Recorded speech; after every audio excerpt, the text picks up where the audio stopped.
ആരും ഇന്നേവരെ ചെയ്യാത്ത കാര്യങ്ങൾ ചെയ്യുക എന്നുള്ളതാണ് എനിക്ക് ഏറ്റവും ഇഷ്ടമുള്ള കാര്യം.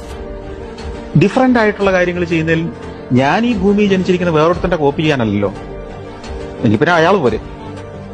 ഈ ഭൂമിയിൽ എനിക്ക് ചില എന്റേത് മാത്രമായ ചില ദൗത്യങ്ങൾ ചെയ്യാൻ ഓരോ വ്യക്തിയും അങ്ങനെയാണ് ജനിച്ചിരിക്കുന്നത്. നിങ്ങൾക്ക് ചില മിഷൻ ഉണ്ട് ഇവിടെ ഭൂമിയിൽ ജനിച്ചപ്പോ. അത് വേറൊരാൾ ചെയ്തതിന്റെ കോപ്പി ചെയ്യലല്ല നിങ്ങളുടെ മിഷന്റെ, നിങ്ങൾ ജനിച്ചതിന്റെ ഉദ്ദേശം.